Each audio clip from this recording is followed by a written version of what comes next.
Bonsoir à tous, vous êtes sur Calédonia, je vous souhaite la bienvenue dans la bande. Ce soir, on va parler des législatives avec notre invité Bernard Deladrière, candidat Les Républicains dans la première circonscription.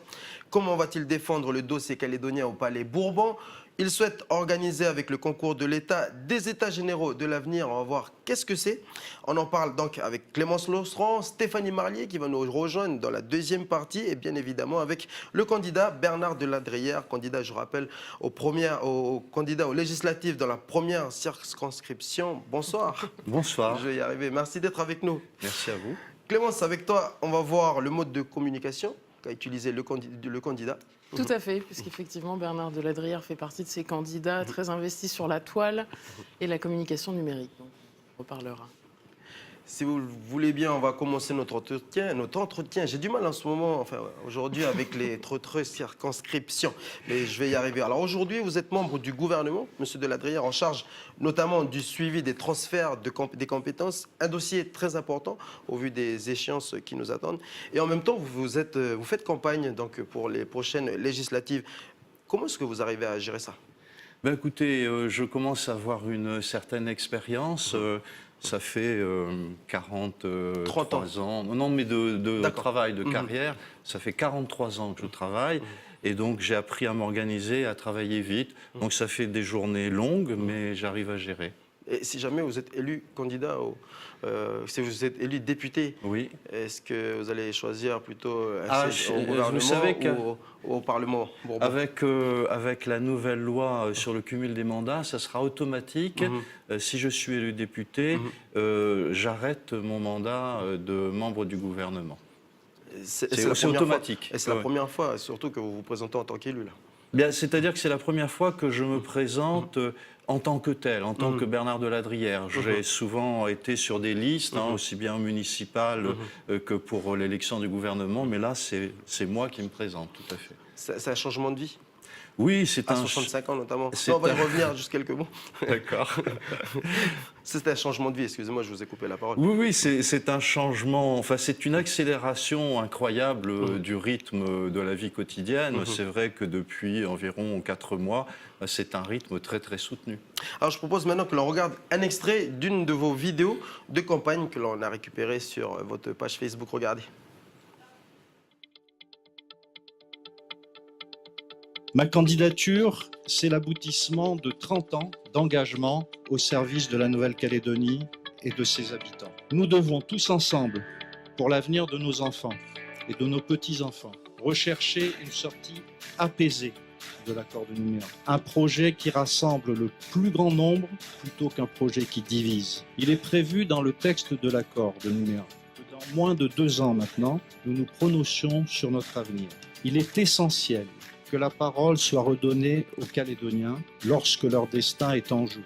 C'est à eux et eux seuls qu'il appartient de dire ce qu'ils veulent. Et je l'affirme, rien ne se fera jamais dans leur dos. Alors Bernard Deladrière, vous avez été directeur de cabinet de Jacques Lafleur, mais également directeur de cabinet de Pierre Frogier.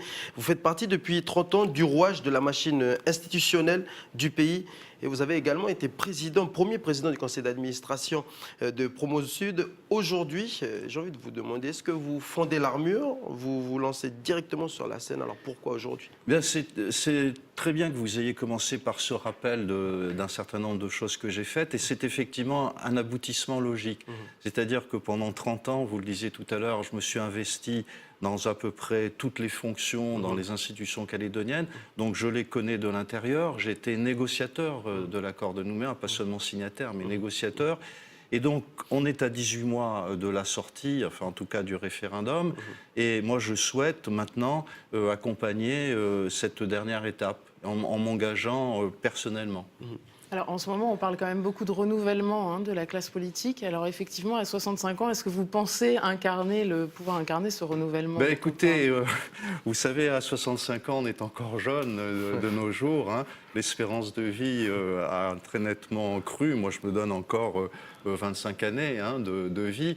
Donc je me sens encore très jeune. Et puis c'est vrai qu'on ne m'a pas tellement vu sur le devant de la scène. Depuis janvier, vous avez bénéficié, vous avez obtenu l'investiture du Parti national Les Républicains. Et pourtant, vous avez également Sonia Backès qui se présente dans la première circonscription, j'ai envie de dire, contre vous. Et dans la deuxième circonscription, Harold Martin a été exclu 3 ans, suspendu 3 ans par le Parti national parce qu'il s'est présenté contre Philippe Gomez qui a bénéficié, qui obtient l'investiture de UDI et Républicains. Pourquoi Sonia Backès n'a pas été exclue? Vous savez, c'est un petit peu compliqué. Je ne suis pas sûr que ça va passionner vos téléspectateurs. Moi, ce que je retiens effectivement, c'est que je suis le seul dans la première circonscription à avoir l'investiture du mouvement national et républicain. Après, qu'il y ait des personnes qui se présentent contre moi, écoutez, c'est regrettable, mais enfin c'est comme ça, c'est la démocratie. Et puis la différence entre la deuxième et la première circonscription, c'est que dans la deuxième circonscription, le député sortant, UDI, se représente, alors que ce n'est pas le cas dans la première circonscription, où, comme chacun le sait, Sonia Lagarde ne se représente pas. Voilà. C'est une différence. Et il y a un autre aspect, c'est que Philippe Gomez, qui a obtenu l'investiture de UDI, les Républicains, présente aussi un candidat dans la première circonscription, Philippe Dunoyer. Oui, oui, tout à fait. là, Écoutez, c'est comme ça. Hein. Maintenant, les candidatures sont déposées, la campagne officielle est fortement engagée. Eh bien, je ferai avec. Est-ce que ce n'est pas la machine à perdre chez les loyalistes, du coup? Non, enfin, cette dispersion de candidats. je ne crois pas. Vous savez, dans la première circonscription, les rapports de force sont tels que il y a de très faibles probabilités que ce soit un candidat indépendantiste qui l'emporte. Et il peut y avoir une triangulaire quand même. Il peut y avoir une triangulaire, tout à fait. Oui. Et donc, est-ce que vous n'êtes pas en train d'envoyer Charles Wachetine au Parlement, Écoutez, au Palais Bourbon? chaque chose en son temps, on verra les résultats du premier tour. Je vous laisse avec Clémence. Oui, effectivement. Justement, on parle du Palais Bourbon. Voilà, on parlait du Palais Bourbon et effectivement donc de la nomination d'Emmanuel Macron président de la République. Comment comptez-vous travailler avec lui une fois arrivé au Parlement? Est-ce que vous serez dans l'opposition? Est-ce que cette politique d'ouverture fait que vous vous sentez effectivement en position enfin, dominante, c'est pas le terme, mais donc légitime ou plus dans l'opposition? Comment vous envisagez un petit peu là par rapport à ce nouveau gouvernement? Vous savez, ce qui me caractérise, c'est la fidélité. Fidélité à mon parti politique, fidélité à mes idées. Comme on vient de le dire, moi j'ai été investi par les Républicains. Donc si je suis élu député, je siégerai dans le groupe Les Républicains. Et les Républicains, comme vous le savez, ne font pas partie de la majorité présidentielle. Les Républicains sont en train de se battre partout en France pour essayer d'avoir la majorité au Parlement, enfin en tout cas à l'Assemblée nationale. Donc moi je m'inscris dans cette perspective-là. Je ne souhaite pas faire partie de la majorité qui soutient M. Macron.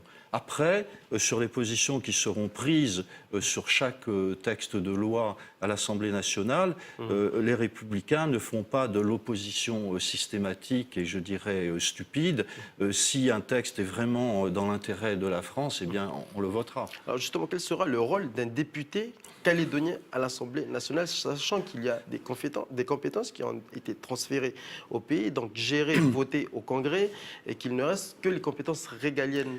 Vous avez tout à fait raison de souligner. C'est vrai que le rôle du député calédonien est très différent de celui d'un député métropolitain. Parce que, comme vous le signaliez, la plupart des matières qui font l'objet de lois, c'est le principal travail du Parlement, c'est de voter des lois. Et c'est vrai que dans la plupart des matières, nous sommes compétents. Et donc, en fait, ce sont des lois du pays qui sont votées ici et non pas à Paris. Mais il y a une autre mission du député qui est le contrôle du gouvernement, donc du gouvernement national. Et puis c'est vrai que le rôle probablement essentiel du député de la Nouvelle-Calédonie, c'est de représenter la Nouvelle-Calédonie à Paris. Et alors surtout dans cette période de sortie de l'accord de Nouméa, quoi qu'il arrive, le Parlement sera appelé soit à modifier la Constitution, soit à adopter une nouvelle loi organique, etc. Et donc le rôle des députés de la Nouvelle-Calédonie sera tout à fait essentiel. Monsieur Deladrière, le dossier calédonien, durant la campagne présidentielle, aucun candidat à la présidentielle n'a évoqué à aucun moment durant leur campagne le dossier calédonien. Est-ce que le président actuel, est-ce qu'il est conscient du dossier calédonien et des échéances qui nous attend. Alors, si vous voulez, je voudrais quand même faire une rectification. François Fillon, qui était candidat à l'élection présidentielle, non seulement a évoqué la Nouvelle-Calédonie, mais avait même écrit aux Calédoniens et avait même fait un programme pour la Nouvelle-Calédonie. Bon, la page est tournée, j'en suis d'accord. Maintenant, parlons du... Non, mais il a évoqué très peu. Je parle dans les débats télévisés. Ah oui, dans les médias, d'accord. Mais en tout cas... On a vu l'intérêt qu'ils avaient aussi quand même pour la Nouvelle-Calédonie. En tout cas, nous avions un candidat qui connaissait la Nouvelle-Calédonie, qui s'y intéressait. Mais bon, la page est tournée, donc je réponds à votre question sur le président de la République élu. Alors lui, effectivement, il ne connaît pas la Nouvelle-Calédonie, ça c'est sûr, il n'y est jamais venu, et les propos qu'il a tenus, qu'ont tenus ses représentants, qu'a tenu récemment la ministre des Outre-mer, ne sont pas très rassurants. Et il a même annoncé que la colonisation est un crime. Oui, tout à fait, c'est quelque chose que je n'accepte pas. On n'utilise pas des expressions comme ça, on peut avoir des visions différentes sur la colonisation. Moi, ce que je trouve très bien, c'est ce qui a été écrit dans le préambule de l'accord de Nouméa, où on dit que la colonisation, ce sont des ombres, mais aussi des lumières. Alors que le crime contre l'humanité, c'est la référence à la Shoah, c'est la référence au nazisme, et ça n'a rien à voir avec la colonisation. Alors on va dans quelques instants faire une petite pause, mais j'aimerais revenir sur un terme qui vous caractérise très bien, c'est le mot fidélité. Jusqu'au bout, vous avez été fidèle à François Fillon, vous l'avez soutenu jusqu'au bout, malgré les différentes casseroles, et qui est mise en examen toujours en ce moment. Est-ce que vous pensez que le fait que vous l'ayez soutenu jusqu'au bout, ça ne va pas vous handicaper ici, pour les législatives, non, vous soutiennent Fillon, et je me présente aux législatives. Non, vous savez, quand on est mis en examen, ça ne veut pas dire qu'on est condamné. Oui, il y a la présomption d'innocence. Il y a la présomption d'innocence. Et puis, il est quand même mis en examen. Et puis, je rappelle que quand même, François Fillon est arrivé en tête ici au premier tour en Nouvelle-Calédonie. Il a fait en Nouvelle-Calédonie un de ses 4 meilleurs scores. Donc il y a eu en Nouvelle-Calédonie de nombreux électeurs qui adhéraient au programme de François Fillon, malgré effectivement ces affaires dont on apprendra un jour la vérité sur la manière... Mais à l'échelle nationale, il a quand même fait un score, le score le plus... de tous les présidents, tous les candidats de droite. Il a fait un... Non, vous savez, Jacques Chirac, la première fois qu'il a été élu, avait fait un score inférieur à celui de François Fillon. Je vous propose maintenant que l'on écoute l'extrait d'Annick Girardin, ministre des Outre-mer, et on va vous demander de réagir. Ouais. On l'écoute. Nous avons des obligations, une obligation de préparer ce destin commun, parce que la France restera aux côtés de la Nouvelle-Calédonie, peu importe la décision qui sera prise. Oui. Alors effectivement, on souhaitait un petit peu vous faire réagir sur cette citation, puisque c'est souvent ce qui, du côté non-indépendantiste, en tous les cas, est un petit peu évoqué comme une menace. Si l'indépendance arrive, la France s'en va. De nouveau, là, une ministre réitère une affirmation qui n'est pas nouvelle, de dire qu'effectivement, la France restera, quelle que soit l'option choisie par les Calédoniens. Quel est un petit peu votre commentaire par rapport à... Moi, je suis, je dirais, révolté par ces paroles de la ministre des Outre-mer. Parce que... C'est révolté. Je suis révolté, oui, tout à fait, parce que l'État ne peut pas se laver les mains comme ça de l'avenir de la Nouvelle-Calédonie. Il faut dire les choses clairement. C'est-à-dire, on peut très bien affirmer son attachement à ce que la Nouvelle-Calédonie reste dans la France. C'est par exemple ce que disaient Nicolas Sarkozy ou François Fillon, tout en rappelant que ce sont aux Calédoniens de décider par un référendum. Elle parle d'accompagnement. Oui, ce mais là, en gros, peu lui importe que ce soit l'indépendance ou que ce soit le maintien dans la France, peu lui importe, il y a une espèce d'indifférence, et ça, moi, je ne l'accepte pas. C'est aux Calédoniens de décider. Tout à fait. Mais non, alors c'est aux Calédoniens de décider, ça c'est sûr, mais on attend d'un ministre de la République qu'il prenne position, qu'il s'engage, qu'il se dise les choses clairement. Un peu trop d'indifférence selon vous là? Ah oui, tout à fait. Quelle est votre position par rapport au référendum? Quelle option vous proposez? Écoutez, on parle d'un avenir et d'un référendum éclairé et d'autres. Quelle est votre position? Moi, ma position est la suivante. Il faudra qu'il y ait un référendum. C'est-à-dire que, de toute façon, l'avenir de la Nouvelle-Calédonie sera décidé par les Calédoniens. Moi, je souhaite que cet avenir soit dans la France, pas avec la France, qu'il soit dans la France, que la Nouvelle-Calédonie reste une collectivité de la République. Ce que je dis, c'est que on n'a discuté que entre experts et entre responsables politiques. J'anticipe, je crois, sur une question que vous allez me poser à propos des États généraux. Ouais, Donc, je réponds à votre question.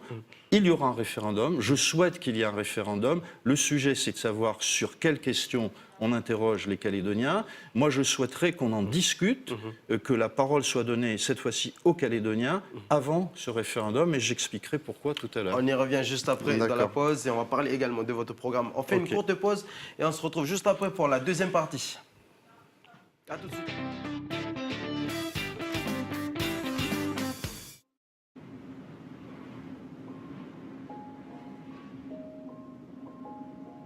Looking out the window watching Chico go by, I saw my high school.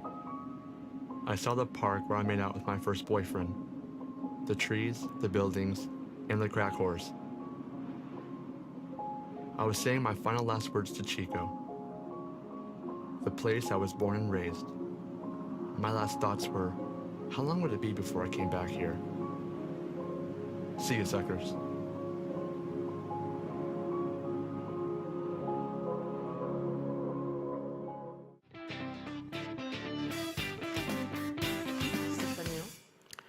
Et bonsoir à tous ceux qui viennent de nous rejoindre. Vous êtes dans la deuxième partie de Bienvenue dans la bande. Nous sommes avec Bernard Deladrière, candidat aux législatives dans la première circonscription, candidat Les Républicains. Stéphanie nous a rejoint sur le plateau. Elle nous a rejoint donc pour le quiz. Je vous rappelle le principe du quiz. En fin d'émission, Monsieur Deladrière, Stéphanie vous soumettra 3 citations. Et vous aurez à deviner le nom de l'auteur de ces citations. Ça sera en fin d'émission. Mais d'abord, Stéphanie a une question à vous poser.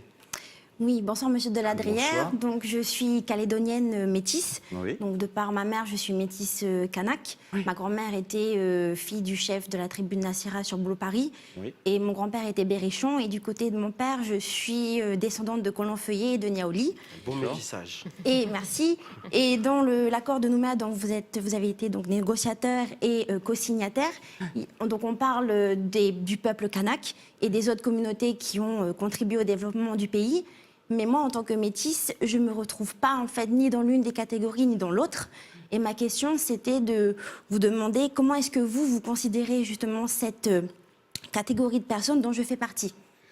Vous savez, vous êtes vraiment un exemple très parlant de ce qu'est la Nouvelle-Calédonie.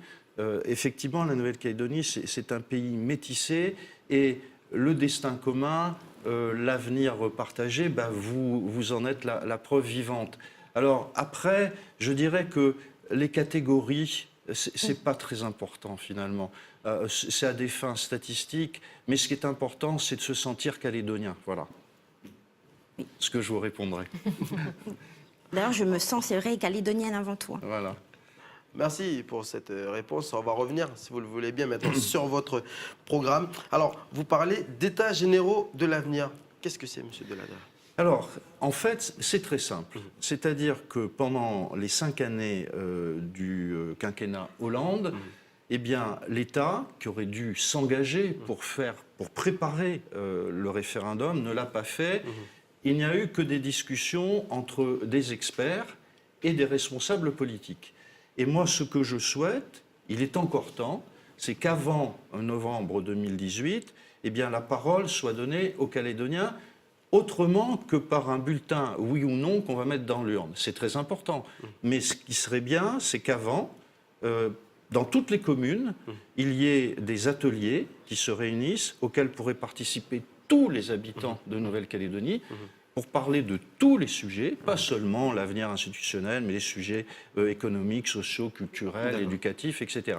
Donc ça, c'est des ateliers physiques, où les gens sont présents sur place, et puis en même temps mettre en place une plateforme de débat Internet.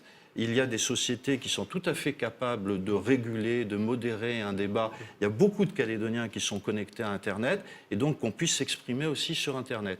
Et puis, à la fin, disons, d'une période de 6 mois, l'État, qui aurait organisé ça, en tirerait les leçons, ferait une restitution pour qu'on ait une feuille de route. Donc, de deux choses l'une.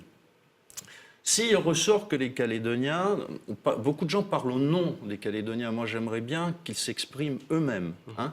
Soit ils nous disent, nous on veut absolument voter pour ou contre l'indépendance, et donc le référendum aura lieu pour ou contre l'indépendance, ou bien ils nous disent, finalement on aimerait bien faire ce qu'on a fait en 1998, c'est-à-dire une nouvelle solution consensuelle, un nouvel accord partagé. Et à ce moment-là, c'est cet accord qu'on soumettrait au référendum. Alors, Pour moi, on éviterait donc le référendum.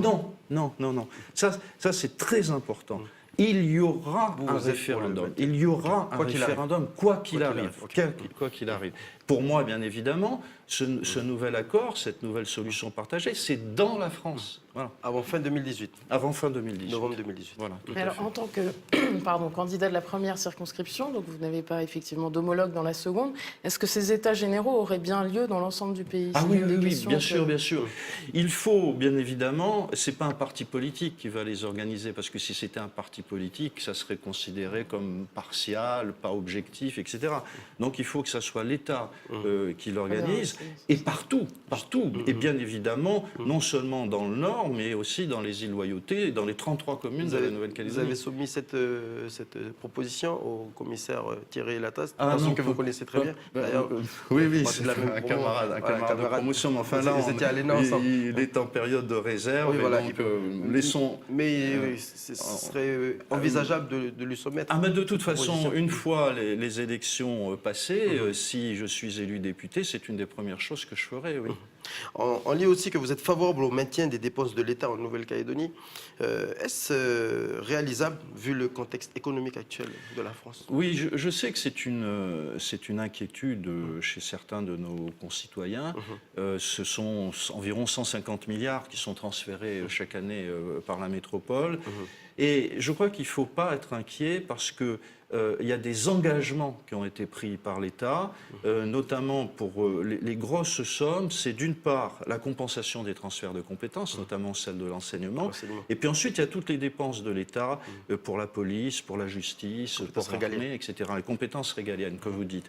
Eh bien, ça, comme moi je me situe dans l'hypothèse où la Nouvelle-Calédonie reste française, l'État, bien évidemment, continuera d'assumer et ses compensations et ses dépenses régaliennes. Alors justement, la police, la sécurité, c'est un des piliers de votre programme. Effectivement, je lisais donc votre idée de nommer un préfet de police délégué. Alors, je voulais voir un petit peu, voilà, qu'est-ce qu'il y a derrière cette idée. Est-ce que finalement, ça veut dire qu'aujourd'hui, le haut-commissaire, pour vous, aurait du mal à pouvoir assumer l'ensemble de ses fonctions? Il fait mal son travail, votre camarade de classe. Non, il ne s'agit pas du tout de porter un jugement sur les personnes. Le constat que je fais, qu'on fait, parce que je ne suis pas tout seul dans ma campagne, je suis entouré, c'est que le haut-commissaire, quel qu'il soit, dans les 18 mois qui viennent, il va être très mobilisé par la préparation du référendum. Qu'il y ait des États généraux, qu'il n'y ait pas d'États généraux, de toute façon, il y aura ce référendum à préparer, il aura un rôle politique très important à jouer. Donc vous pensez qu'il faudrait lui retirer ce pouvoir Voilà, politique enfin, pour qu'il puisse... de toute façon, il restera le patron. De police, plutôt, le pouvoir de police. Voilà, enfin, il reste le patron, il reste le numéro 1. Mais qu'il soit assisté, au moins pendant cette période, par un spécialiste, un préfet délégué pour la police. Il y a des spécialistes, des gens qui connaissent très très bien le maniement de l'ordre public, qui savent très très bien gérer les forces de l'ordre, etc. Préfet délégué. Voilà. Et qui déchargerait effectivement le haut-commissaire de cette mission pendant cette Vous lui en avez période-là. parlé? Non, Pas encore, parce qu'il a période de réserve. Exactement. On passe maintenant à Voilà. la communication. Il y avait, voilà, effectivement, donc pour revenir à cette communication numérique, j'ai relevé il y a quelques jours un post sur Facebook autour de la question de l'alcool, Oui. ici au pays. Donc effectivement, vous faites comme beaucoup le constat d'une situation très compliquée. Quelles sont vos propositions Alors, vraiment sur ce dossier? dans ce poste auquel vous faites référence, c'est une mesure extrêmement concrète.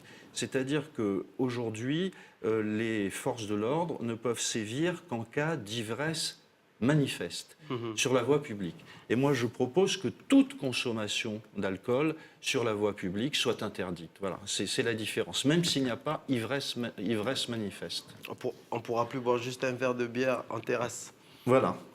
Plus de bar. Mais Vous voulez dire ça? non, certainement pas. Certainement pas. Non, non.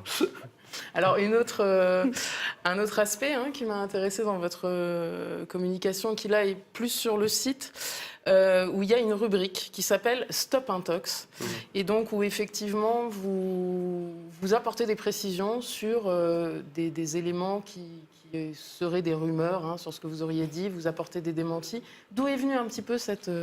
Vous savez, au tout début, d'abord, malheureusement, dans les campagnes, il y a deux façons de faire campagne. Il y a des candidats qui aiment bien jouer sur le dénigrement, les attaques, l'emploi de pseudonymes, etc. Ça n'est pas mon cas. Mais comme il y a des candidats qui le font, il faut y répondre. Et je crois me souvenir qu'au début de la campagne, il y a eu une fausse information qui a été diffusée sur des choses que j'aurais dites à propos du droit pénal coutumier. Voilà, c'est-à-dire, on m'a fait dire le contraire très précisément de ce que j'avais dit. Voilà. Donc, vous chassez les fake news. Voilà, exactement. Et alors, bon, j'arrête pas de parler, mais il y a autre chose qui m'a effectivement intriguée dans une des vidéos qu'on retrouve sur votre site internet, que votre personnage historique, alors favori, ou pour lequel vous portez une certaine admiration, est le roi Saint-Louis. Alors, c'est quand même pas si fréquent, par les temps qui courent, d'être encore monarchiste, ce que j'ai pu lire aussi par ailleurs. Quelle forme peut bien avoir cette idée en Calédonie aujourd'hui en 2017 ? Alors, vous savez, attachons-nous à l'essentiel. Mes opinions, le fait, c'est vrai que quand j'étais plus jeune, j'ai été royaliste et je considère que c'est une bonne chose parce que ça évite à la France de se diviser en deux parties tous les 5 ans en s'affrontant. Et les pays les plus démocratiques, ce sont en même temps des monarchies, c'est tous les pays du Nord, le Danemark, la Norvège, la Suède, les Pays-Bas, la Grande-Bretagne, sont des modèles de démocratie et pourtant ils ont un monarque. C'est pas le cas de la France. C'était aussi la France, mais la France se divise. La France se divise, l'élection présidentielle divise la France en deux blocs. Mais bon, revenons à l'essentiel. Saint-Louis, mais il y a Jeanne d'Arc aussi, que j'admire tout particulièrement. C'est parce que pour moi, ce sont des personnages qui symbolisent la France. Et puis, Saint-Louis, c'est la justice, c'est la religion, c'était un roi profondément pieux, et c'est quelque chose qui est important dans ma vie et dans mes convictions. Bernard Deladrière, les Calédoniens vous regardent. Sur Calédonien, quelle est la première loi, si vous êtes élu député de la première circonscription, que vous allez demander à voter au Parlement? Moi, je crois qu'il faut rétablir les peines planchées pour les récidivistes. Les peines planchées, c'est-à-dire? Les peines planchées, c'est-à-dire que quand un délinquant est en situation de récidive, c'est-à-dire qu'il a déjà commis un délit, qu'il commet à nouveau un délit, eh bien, la droite avait voté des peines planchées. C'est-à-dire qu'il ne pouvait pas être condamné à moins que un minimum de peine. Et puis la gauche, quand elle est arrivée au pouvoir, a supprimé ces peines planchées. Et moi, je crois qu'il faut les rétablir. Donc ça, c'est une loi qui concernerait bien sûr l'ensemble de la France, pas seulement la Nouvelle-Calédonie, mais je m'associerai à une telle proposition de loi. Vous évoquez aussi dans votre programme une sortie de l'accord de Nouméa avec une sortie apaisée. Apaisée. C'est pour moi. C'est quoi une sortie apaisée? Alors, ça fait 25 ans que l'on vit quand même dans un climat de paix ici en Nouvelle-Calédonie. Mais exactement. Et là, il n'est pas encore assez apaisé. Non, mais c'est exactement ça. C'est-à-dire, je souhaite que ça continue. Le maintien du coup. Et mon slogan, c'est pour un avenir pacifique dans la France. C'est-à-dire, vous avez tout à fait raison de le souligner. Ça fait presque 30 ans en fait qu'on vit dans la paix. Alors. Je n'ignore pas, on vient d'en parler, les problèmes d'insécurité qui touchent profondément de nombreux concitoyens. Mais globalement, depuis 30 ans, on s'est réconciliés, on vit dans la paix, on vit ensemble entre les communautés. Et moi, je souhaite que ça continue. Parce que je suis persuadé que ce que les Calédoniens on t'envie le plus, c'est d'avoir confiance dans l'avenir et de vivre en paix. Et je voudrais éviter que ce référendum, donc il y aura, encore une fois, il y aura un référendum, mais préparons-le de manière qu'il ne recrée pas des affrontements, des confrontations entre Calédoniens. Vous êtes pour le dialogue avec les indépendantistes Ah, mais bien avant sûr. les échéances? Oui, mais bien avant sûr, le bien référendum. sûr, bien sûr. Ce que je regrette malheureusement, c'est que ça n'ait pas pu se faire avant maintenant, là. Mais il reste encore 18 mois, et donc allons-y. Vous gouvernez ensemble pourtant, au gouvernement, vous vous parlez? Oui, ah bah oui, on se parle, oui, bien sûr. On s'est toujours parlé. Vous votez bien ensemble. sûr, bien sûr. Mais vous n'êtes pas aussi dramatique quand même, en vous écoutant depuis tout à l'heure, que vos autres collègues, j'ai envie de dire, de la famille Vous savez, loyaliste, où la sécurité, l'insécurité... enfin, c'est quand même- Chacun a son caractère. Hein. Moi, je suis quelqu'un de plutôt posé. Ça se voit. Calme et serein. Ceci dit, je suis conscient du sérieux des problèmes. Hein. Encore une fois, la question de l'insécurité, c'est pas un sentiment d'insécurité, c'est une réalité. Mais moi, je prends les choses avec calme. La Voilà. sérénité. Avec sérénité. Vous êtes serein pour affronter les questions de Stéphanie Ah Marlier? ben, on va voir. Hein. Regardez comment elle vous attend, monsieur Deladrière. Regardez, du coin de l'œil, la petite métisse, elle vous regarde et vous dit « Je vais vous démonter avec mes 3 petites questions. » On passe à la rubrique Sadé Quiz avec les petites questions de Stéphanie Marlier. Jingle.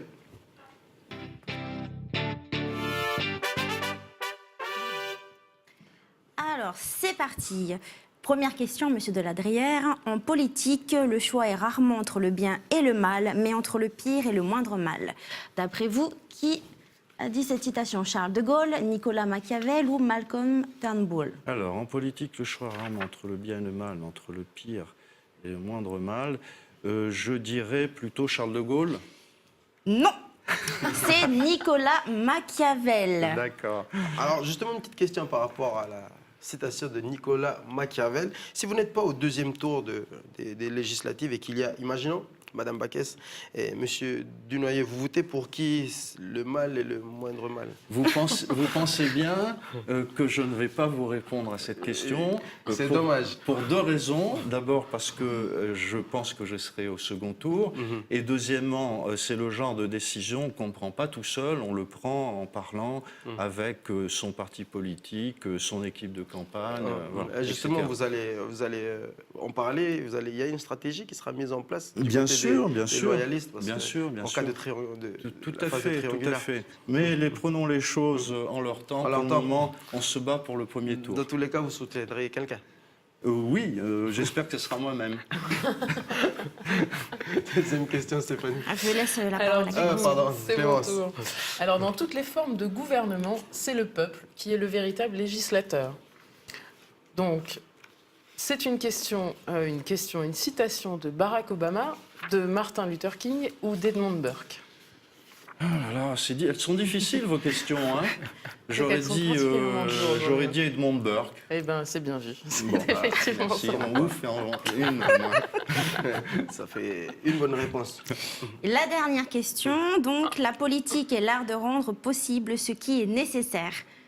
Donc, je pense que celle-ci, vous devez la connaître. Donc, est-ce que c'est une citation du cardinal de Richelieu, de Victor Hugo ou de Montesquieu? Oui, je la connais, cette citation. Maintenant, me souvenir de qui elle est. Allez, je vais dire. Jacques, je peux vous aider parce que là, je vois qu'il y a 2 filles contre. je peux me lier à vous. C'est Jacques Lafleur, le connaît très bien, l'auteur là de cette citation. Oui, il avait l'habitude de citer en plus de la citer. Ah oui, alors c'est Victor Hugo à ce moment-là. Non, malheureusement, c'est le cardinal de Ah bah, Richelieu. alors, c'était ma première idée, et puis vous m'avez induit en erreur. C'était pas de mon intention. Alors là, on arrive donc à la fin de cette émission. On fait quand même le petit bilan du quiz. Ça fait une bonne réponse sur 3. C'est pas On terrible. peut mieux hein. faire, mais on Bah vous oui, attend hein. pour le deuxième tour. Bon, pour c'est refaire, on vous réinvitera. parfait, très bien. Comme vous serez qualifié pour le second tour. On vous réinvitera pour faire le match retour avec Stéphanie. J'ai juste une petite dernière question. questions à vous soumettre, c'est par rapport à la communication, à la télévision notamment. En 2011, la TNT s'installe dans le pays. Voilà, vous étiez en charge du dossier au gouvernement. En France, en ce moment, il y a 2 fois plus de chaînes qu'ici. Si vous êtes élu député, vous proposerez une loi pour étoffer et élargir tout à fait. la programmation qui nous intéresse, évidemment. Je vois que vous êtes très bien renseigné. C'est effectivement la personne dans mon oreillette, notamment. C'est effectivement un dossier que j'ai porté, pas seul, hein, parce que je crois me souvenir que Pascal Vittori avait commencé à lancer ce dossier, puis moi je l'ai conclu. Oui. Et effectivement, l'État n'a pas respecté ce qui était prévu, c'est-à-dire qu'il y a un deuxième MUX, je crois qu'on dit dans votre jargon. On peut démocratiser pour... voilà. Mais ça signifie deuxième MUX? Oui, mais c'est-à-dire un deuxième bouquet de chaînes de la chaînes TNT. de plus. Voilà. Mais ça coûte de l'argent et il faut arriver à convaincre les chaînes en question de diffuser en Nouvelle-Calédonie gratuitement. Donc ça sera possible. Eh bien, on va faire en sorte que ça soit possible. Merci Bernard Deladrière, merci d'avoir accepté l'invitation. Merci à vous. Et puis bon courage à vous et bonne continuation dans cette campagne. On rappelle que les législatives, ce sont les 11 et 18 juin prochains. Vous serez candidat donc pour la première circonscription. Vous avez d'autres candidats comme Sonia Bakes, Philippe Dunoyer, Charles Wachetine, Gaël Yano, Makat Wenehua, Lina Balmeli, Germaine Nemia, Louis Monta, Alain Descambel et Michel Hanok. Voilà. Merci à tous. Merci à la bonne. Merci. Et puis bonne soirée, bon week-end. On se retrouve lundi pour un nouveau numéro de Bienvenue dans la Bonne. On se dit à lundi. Je vous souhaite une bonne soirée, bon week-end. Bonne soirée sur Calédonia. Au revoir. Bien, bien. Merci beaucoup.